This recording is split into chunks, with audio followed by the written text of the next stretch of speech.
This is the Milo Beasley Show. This is the Milo Beasley Show. There's only one thing you need to know. This is the Milo Beasley Show. And now, here's your host, Milo Beasley. And welcome to the Milo Beasley Show. I'm so excited for this week's episode. What was it? Last month or so, we had Bob West on the show, and I had to dive back into the world of Barney this week. So please help me welcome at this time, Carey Stinson. Man, how are you doing? I am so good, Milo. How are you? I'm doing pretty good. It seems like things are opening back up. Burgers are easier to get. Hopefully conventions are starting to open more and more. So looking forward to that. Have you been hitting up the convention scene again? Have you been starting that up? So we're starting to get that going. I do a podcast as well. And so we've been pushing on that, and we look like we'll have some coming up soon. That's good to hear. Because I miss it. I can't imagine. Yeah, I mean, you were doing conventions and stuff before all the shutdowns and everything, right? Yeah. It's you miss people. I mean, this is great. This is absolutely great, but there's nothing like being face to face. I agree. And so one thing I always love to ask my guests who have been doing conventions is, has there ever been a time where you were doing conventions and you absolutely fanboyed out about somebody who was at a table next to you or across from you, or you got to grab a bag of chips next to in the green room? Goodness gracious. I used to, back in my Barney days, we actually used to go to these events as well. And of course, it was great because no one knew who I was. But I did meet Anna Nicole Smith back. Back in an event. It was a big video event. And that was pretty cool. That was pretty cool. Yeah, so that was a name that I wasn't expected to hear. So how long? So you started doing Barney even before Barney was a thing on TV and stuff. So That's correct. How did you end up in the Barney costume? I started in 1991, and long story, but the short of it is I was working at Chili's. My dad was like, "You got to go get a job."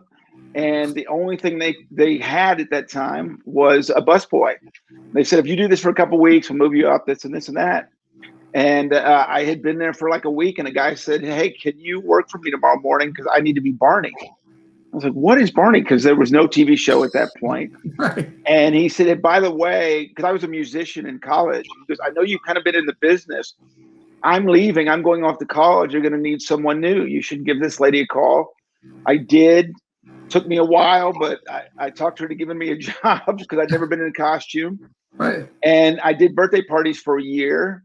And then the TV show came out, and Barney became so big, they needed a second person. So I did that, and then toured, and then ended up doing the TV show for 7 years. So you had never done costume characters before? No. So you get super claustrophobic that first time? No, it's so funny in this business, and I know you understand this. You just always say yes. So I was like, yeah, it's not going to be a problem. It was definitely claustrophobic, and it was definitely warm. And you just keep going, and it's a common thing you do. So what were some of the differences in that early Barney costume, and then the one that was on TV that I'm sure the later one was a much more easily to be, maneuverable. So what were some of those differences? Oh my goodness. The first ones were 20 pieces. And we would go into a parking lot. This is the birthday ones. We'd go in a parking lot of a church or something like that. And I'd put this thing on. And that's when I realized the power of Barney, because no one really, it was the adjustment over the years was amazing. when I was doing the TV show, that thing was it was amazing. They had done such an amazing job. It was lighter weight. It was adjusted to me. It was, I mean, where it started to where it got was unbelievable. All right, that's, yeah, I mean, so that was 1991. So this is what, 30 years later? Yeah, I did it for 22 years. I was the longest running Barney. Did you think that when you accepted this gig, that when you got this gig in 1991, that 30 years later you would still be talking about this? No, absolutely not. I'm so glad I am. It was such an incredible experience, but no, I did not expect that. So when Barney was picked up for television, how did your role on Barney change? Were you still on the costume? Were you a consultant? No, I was I was doing the birthday parties. When it got picked up on TV, legally, you can imagine they can't have Barney in people's houses. So that's when they shut down the birthday parties, and they needed a second person. David Joyner was doing the costume at that time. Right. But all of a sudden there was so much media and performances, and it was just the two of us. So they brought me on. I was told you get one audition with the creators of the show, Cheryl Leach and Dennis DeShazer and Kathy Parker. And, a week later you're hired, and just an unbelievable experience. You're like, audition, I've been right. But yeah, I mean, I guess TV is a way different thing than just doing appearances at parties and stuff like that. And then you go like like you said, on the road and do appearances on like Good Morning America, Regis and Kathy Lee, stuff like that too, right? Yes. Yeah, I was on Good Morning America, The Today Show, Rosie O'Donnell, you name it. And of course, the craziest thing, because, you show up like this and no one knows who you are. And you go in another room and Barney comes out, everyone knows where he is. And then, everyone's like, who's that guy? Right. Well, he was just on TV with you. Trying to kick you out of the green room and stuff, trying to kick you out of back. So like that had to be insane, like so that was the early 90s, early to mid 90s. Yeah, you must have been the biggest rock star on the planet at that point, that no one knew. That right, which was so much fun about it. Yeah, it was absolutely incredible. When I was doing the tour, at intermission you'd have John Bon Jovi coming backstage, John Travolta, I met U2, the drummer of U2, and it's just an unbelievable experience. But I learned really quick, Milo, that they're just parents, and they're taking their kids to see their fans. So yeah, I'm trying not to fanboy a little bit, right, because it's a very cool experience for me. But you see they're a parent, and seeing their kids get so excited was a really cool experience. That has to be really cool, and seeing those people be like, oh look, it's Barney. Right. I know, it's crazy. The first one I did was with John Travolta and Kelly Preston, and I'm sitting there in my head, I'm 4 years old, hugging John Travolta in a purple dinosaur costume. It's such a surreal moment, but I see him smiling and his kids are so excited. So yeah, I'd be like, I don't know what just happened. Right. So how did they determine who, because like you said, you were splitting time in the suit. How did they determine who got what on what days, what events?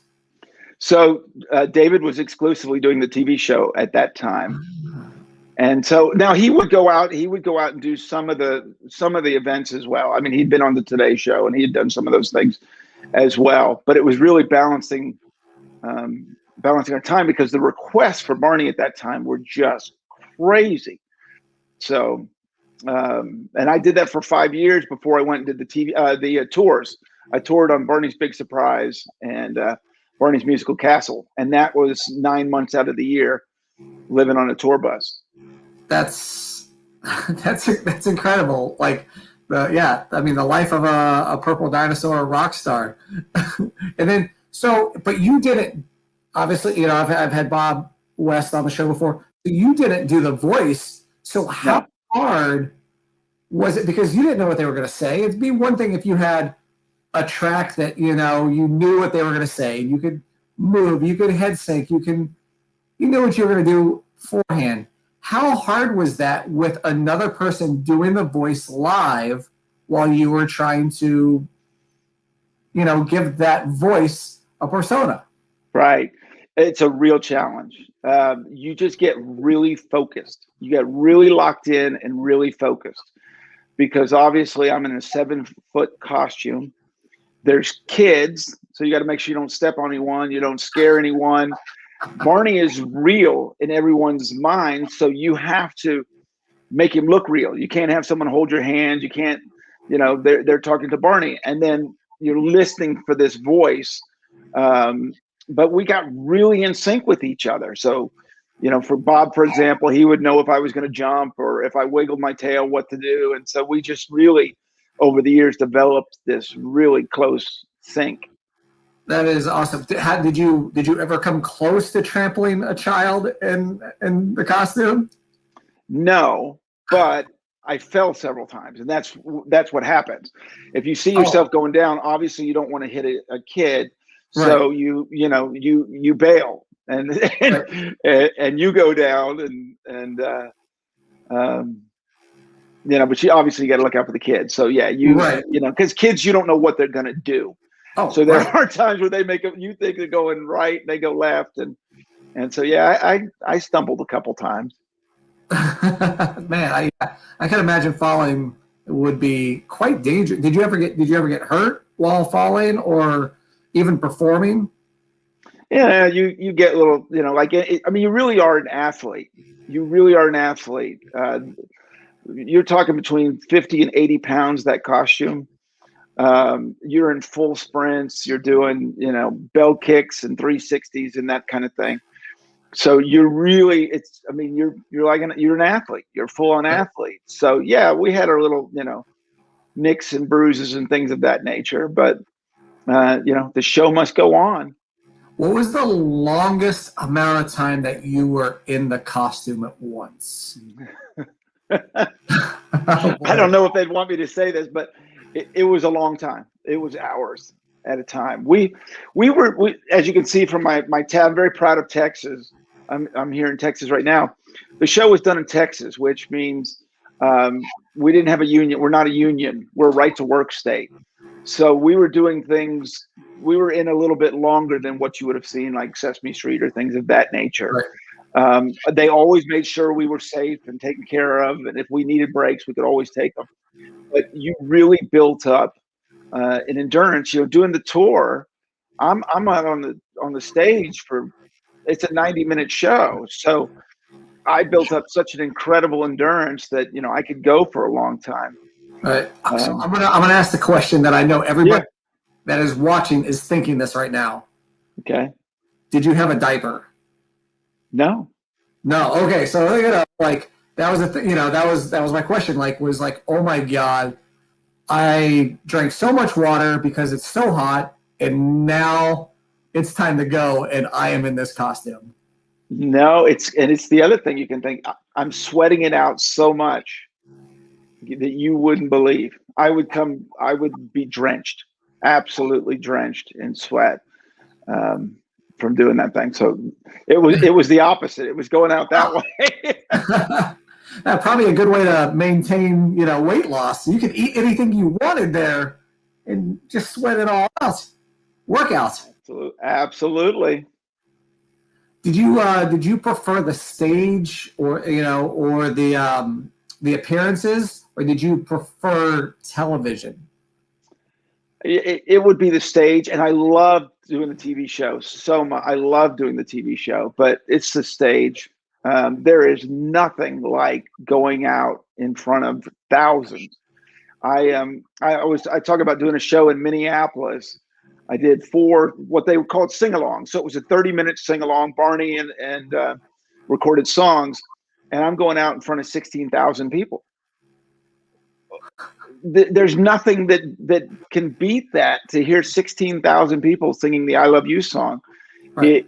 It's incredible. So the TV show is amazing, but it's a much more, there's a lot of takes, and it's a much longer process. I mean, you don't get that instant feedback, and that instant feedback, what Right. it's like. That instant feedback is just really cool. Yeah, absolutely. Yeah, I mean, the television with the takes, and those could end up being, I mean, which I imagine they are, way longer days than a stage show. Way longer days. You're working with kids that, I mean, they're actors, but they're Right. also kids, and so there's lots of takes, 9, 10, 12 takes sometimes. So it takes a while. Yeah, I can't imagine. Did you ever get a chance to go to the Barney area at Universal Studios? I actually opened it up. Oh, awesome. So I actually did the ribbon cutting with Cheryl Leach. They actually did sing-alongs a month beforehand, or a couple months beforehand, and I helped train those actors, and was very much involved in the opening of that. That's incredible. And unfortunately, they just closed it like last month or so. I know a lot of people were super devastated. That was, I think, the last place where you could see Barney anymore was at Universal Studios. It was such a great attraction, and absolutely, I get a lot from the fans too, how sad they are about it. But 25 years for an attraction is pretty impressive. Pretty impressive. Absolutely. Now, do you have I see that you have Barney stuff behind you. Do you have like how much Barney collectibles do you have in your house? I got a bunch. I've got a lot of, because I did a lot of unique things over the years. I was kind of the jack of all trades, Barney. So I was doing the promotions, I was doing the tours, as I mentioned, TV shows, and then Barney and Friends. So I got a lot of fun stuff. That is awesome, and I know a lot of people who do conventions. They get to bring home a lot of cool things that fans give. What's the coolest thing that a fan has given you? We used to get letters all the time, that fans, drawings, and what that character meant to these fans, and continues to mean to these fans, is incredible. And so them writing these notes and giving them to us is just, it's pretty special. Right. I mean, absolutely. So, I mean, you figure a 5, 6-year-old during that time is now 35, 36-year-old, and they're probably just breaking down, crying right in front of you as a grown adult. Yeah. It's a crazy thing. Well, when people meet me, they have no idea, right? I'm just Carey Stinson. So Right. when they hear what I used to do, the reactions are just hysterical. I mean, they're trying to picture it. They're trying to figure out the whole thing. It's very fun. And of course, this, a lot of times they'll go online, they'll go check something. Go, oh my God, that is him. He did do it. Right. So yeah, it's funny to see their reactions. But now, when people find out that you were the embodiment of Barney, do they ever ask you, "Hey, are you that tantric sex guy?" I don't get that question much, Milo, but no, I am not that guy. So I want to talk about your shirt there for a minute, because it reminds me of one of my favorite Saved by the Bell quotes of all time. Is when Kelly Kapowski is going to go off to Paris to become a model, and Screech says, "Paris, Texas, the big time." It's one of my favorite quotes of all time, and yeah, so the Paris. So I'm a big Texas guy. Moved here when I was 10 years old. I've been here 40 something years. We did Barney here in Texas. And so my podcast, Purple Roads, that I do, talking about a lot of the Barney days, I always wear Texas shirts. So this is an iconic coffee shop in Fort Worth. It's been around for a long time. And I've been to Paris, Texas, by the way, too. Oh, have you? Oh yeah, there's a mini Eiffel Tower there. It's quite amusing. That's awesome. I need to get there. I need to get there. Are you a big sports fan? Do you follow the Texas teams? I am a big sports fan, and I don't. I'm actually a big Minnesota fan, so the purple works out really well. Long story, and the short of it is that I was born in Washington, D.C. My mom is one of the biggest Dallas Cowboy fans you'll ever meet. I didn't want to move to Texas when I was 10 years old, so I couldn't be a Cowboy fan, and I couldn't be a Redskin fan because she didn't like that team at all. So for whatever reason, the Vikings caught my eye, and I've stuck with them ever since. I mean, it makes sense. I mean, I guess you're drawn to all things purple. I know people laugh about that. It really wasn't the plan, but I was actually a Viking fan before I was a big purple dinosaur. So, yeah, purple's been a big part of my life. That's that's funny. Now, I do want to talk about So I wanted to talk about you living in Texas and doing a lot of photography. You know, I went to your website, and a large portion of your website and on your social medias that is dedicated to photography. How did you get into that? It really came from my Barney days. I had been doing it for 22 years, and kind of near my later parts of the years, I kind of had that desire to be on the other side of the screen, and thought, this is something I think I want to explore. So I went back to school and had a phenomenal photography teacher. And I wanted to kind of, and then I wanted to kind of tell my version, show my eye of Texas. And I'll tell you, I have a unique perspective being in that costume. I saw the world in a different way, as you could imagine. So that's kind of what I wanted to do. I learned the craft and kind of showed my version of what I've seen in the world through my photography. That is awesome. Do you have a gallery or anything that people can see your work? So we're putting more on the website and social media. You can see that. And then I actually am up in a gallery in Denison, Texas called Sparrow's Gallery. And I've got a lot of my photography up there, and you can find them on the website. They've got a website you can see. That's awesome. I'm super into. I'm based in Central Florida, so super into space photography. Rockets and stuff like that. Now, I know it's a trip way down south to the southern tip of Texas, but have you ever thought about going down there and taking pictures of the SpaceX rockets as they're going up? I haven't, but I would definitely be interested in that. You're always looking to tell stories, and what they're doing down there is really cool. Yeah, absolutely. Again, Central Florida, so I'm 45 minutes from the coast, right from Cape Canaveral, so I get to go to a lot of launches. I can see them from my front yard and stuff like that too. Is that something that you have ever been interested in? Is that space stuff? I don't know that I have specifically. I do find it very interesting, but I do love night photography. That's something I really enjoy. The stars and all of that. So you've kind of given me an idea here. You kind of I'm like, maybe that's the next thing to do.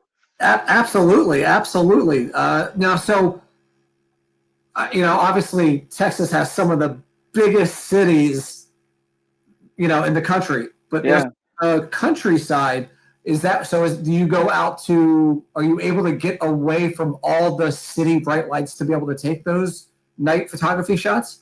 That's exactly it. Yeah, exactly. So, like Terra, which is a desert town in West Texas, the hill country, one of my favorites. About 45 minutes from Austin. It's just absolutely incredible when you can actually get around and see all the stars.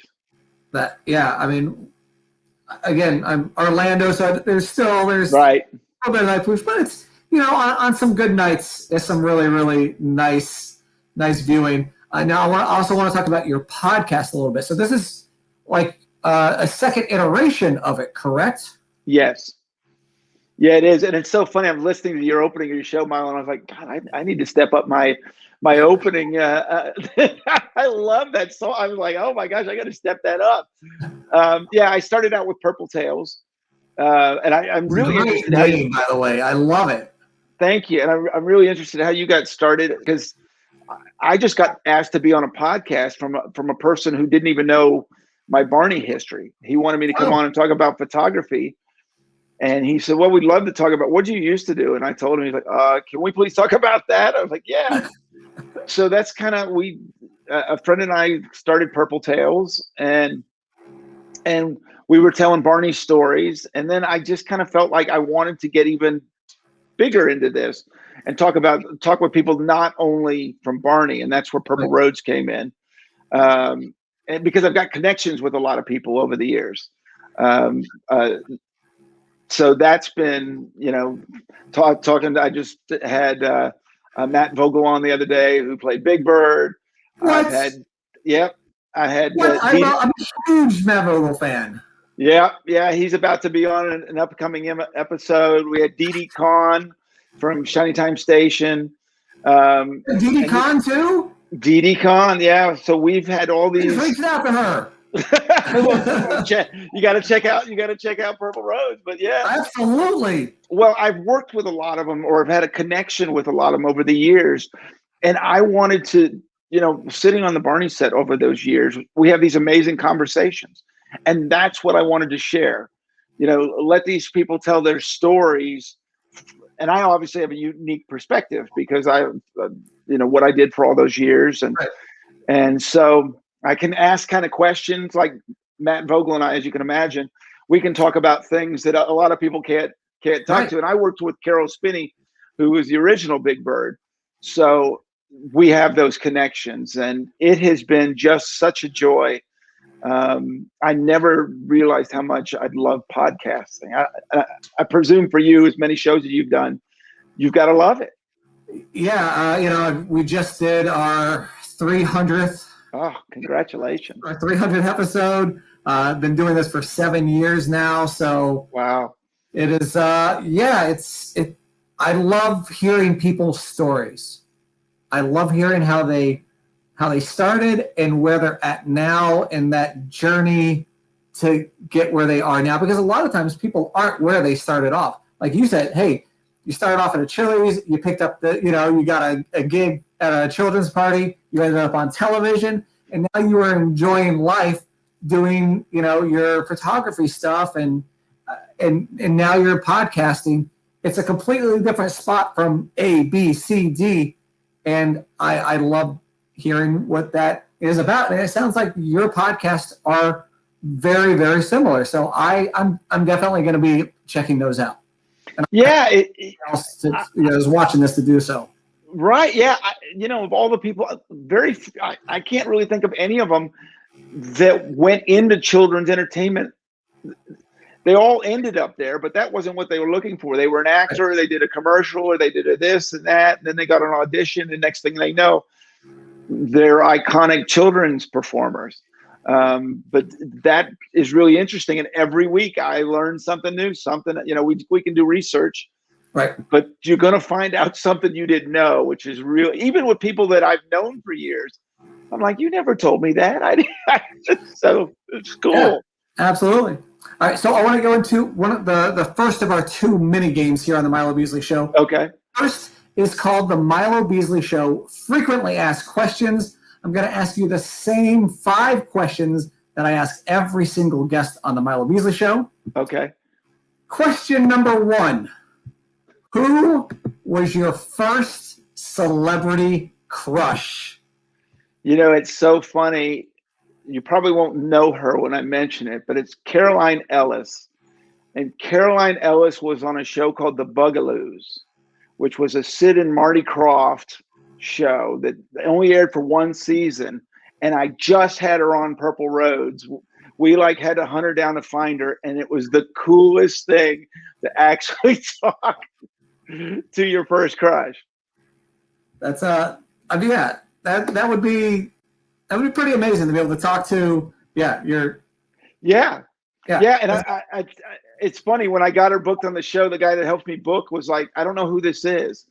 And I was like, well, you got to go look at the show. You got to look at the show and you'll understand. But all my friends were like, oh my gosh, I can't believe you got Caroline Ellis, because they all watched the show. They all knew exactly what I was talking about. All right. So question number 2. What is your guilty pleasure song? So, like, what song, if it's on the radio, on your iPod, are you turning up, singing, you don't care who's listening or watching? Probably the Humpty Dance, Little Digital Underground.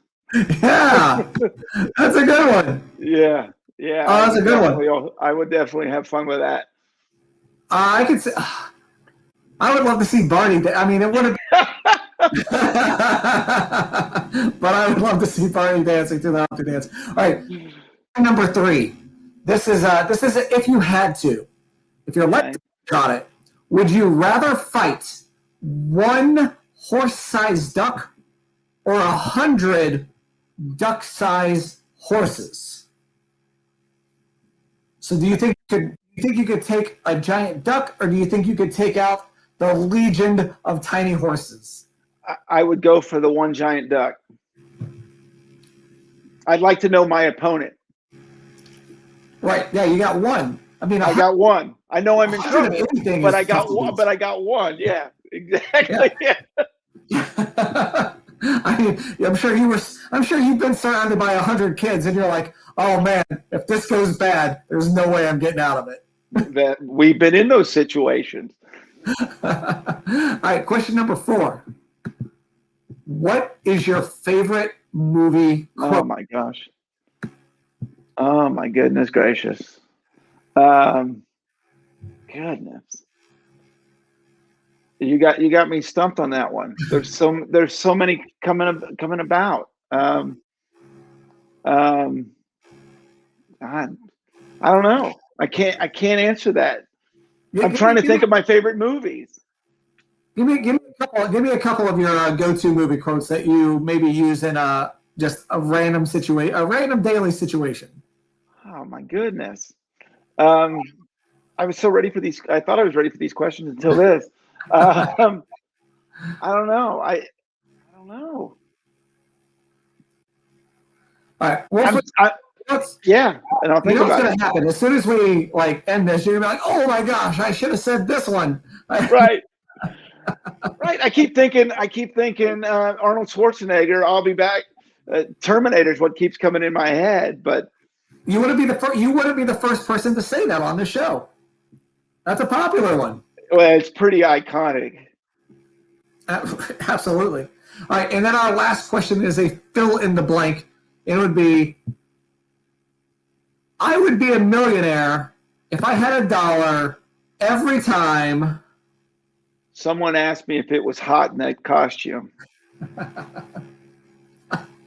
I bet that was going to be my number one question.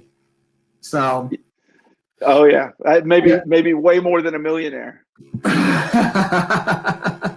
well, at least it could be worse. Your head could have caught fire like Josh Martin. Right. I've had him talk about. Yeah, I've had Josh on the show as well, talking about his head being one of my best friends, and Josh was on tour with me, so we toured together for 5 years or 3 or 4 years, and so we really bonded over that experience. But yeah, and obviously I know he's a great guy, and I obviously know the story. All right, and then the second of our 2-minute games is called Milo Beasley Show Top 5, where I ask you a random question, and you give me your top 5, no particular order. I mean, I kind of gotta lean to this question. Okay. Top 5, no particular order. Dinosaurs. Oh my gosh. Oh my gosh. A T-Rex, raptor. I'm like going through Jurassic Park right now. Jurassic Park. Yeah, I'm going through that with a pterodactyl. Now I'm trying to think of two more. I I know, and I can picture him after the movies. Right. You know, I don't think the purple dinosaur, even though Barney was a T-Rex. And I'm looking at the other ones right now. I'm looking at BJ and Baby Bop, trying to think which ones those were. Well, BJ was a Protoceratops, and then Baby Bop was a Triceratops. I am so impressed, and there's my other two. I mean, you gotta include BJ and Baby Bop in those. I absolutely, two of my best friends. So absolutely. Absolutely. Again, I want to thank you so much for hanging out with me today. Is there anything else you would like to say to the fans at home watching this? Well, I'd love them to come check out Purple Roads. And I would just tell you, boy, what a pleasure it's been for all you Barney fans. And I hope you'll check out Purple Roads. And Milo, it's been a pleasure being on the show. I love what you do. I love this show. Thank you so much. I would like your intro to Purple Roads to be a parody of Country Roads. If you can get a parody of Country Roads, but Purple Roads, I am in for it. I wish I could sing. I would sing for you, but alas, I am not a performer. I wish I had. I've got a clip somewhere. I had Julie Johnson on, who played Baby Bop. She's the voice of Baby Bop, and she sang Purple Roads instead of Purple Rain. She sang Purple Roads. I was like, Oh, that's the coolest thing I've ever. that's another good one. That's another. Oh my gosh, yeah, absolutely. So before we wrap up, where can the folks find you on the social medias? We're Purple Roads on YouTube, or Purple Roads Podcast on YouTube, Instagram, Facebook, Twitter, and we're now on TikTok too. Purple Roads on TikTok, and yes, and I'll tell you real quick, Patreon. We have a show called Life on the Purple Roads, which is a behind the scenes of what we're doing every week on Purple Roads. So you can check us out there as well.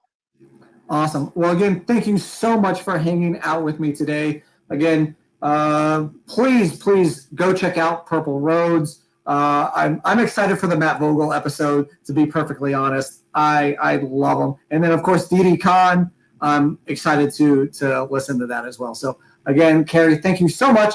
And I really, really hope to be able to meet you in person at an upcoming convention. I hope to see you as well. And thank you so much. It's been a blast. All right. Thank you very much. All right. Bye, everyone. See you next week.